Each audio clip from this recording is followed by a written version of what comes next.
Terrific. Happy to take any questions from members of the media. Tina.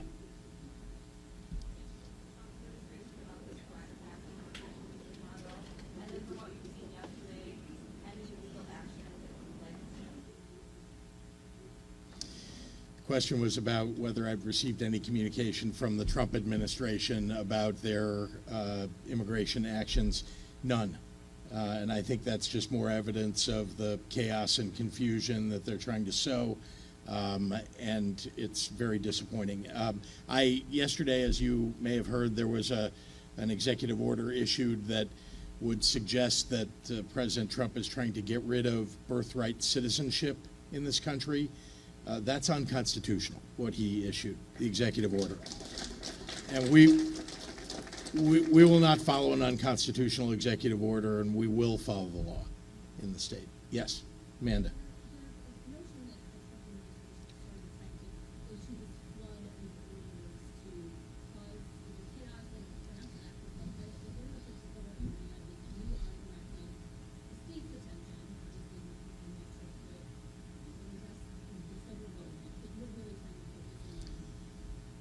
Let me begin by saying I'm continuing to do my job, and that's to protect the people of the state of Illinois, to lift people up, to make sure that we're passing and signing a Dignity and Pay Act, for example.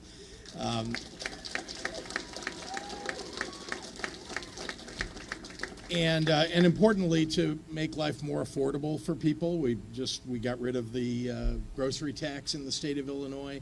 That was something that President Trump talked about. Not the grocery tax, but just lowering prices at grocery stores. And yet, in the flood of all of the proposals that he made yesterday, there was nothing that would lower costs. In fact, he proposed tariffs on goods coming into this country from Canada and Mexico, and is proposing having an entire department that's dedicated to tariffs. Well, guess who's going to pay for tariffs? So he is raising costs for people across this country, not lowering them. We're doing our job here to make life better for people in the state of Illinois. Yeah, Olivia.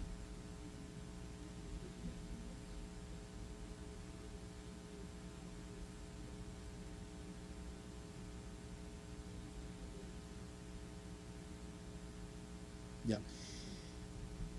Look, I don't know. They've not communicated with us, so we don't know when exactly those enforcement actions might take place. We have heard that they are targeting as many as 2,000 people initially in the city of Chicago alone. I don't know whether they'll effectuate that or how. And I want to be clear about what my position is and what the law is.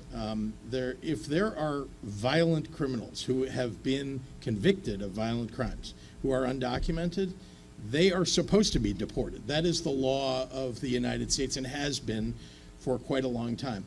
I don't want them in my state. I don't want them in the country. If you're going to commit crimes and you're undocumented, you don't deserve to stay in this country. Now, as for undocumented people and residents of the state of Illinois, by the way, there are people who are discriminating against documented immigrants too in the process of all this. But we're talking about people who are paying taxes, who are not getting any services for those taxes when they're undocumented. They can't show themselves to get the services that other people who pay taxes would get. And these are people who have raised families in the United States, who are law-abiding, and often are the anchors of their communities.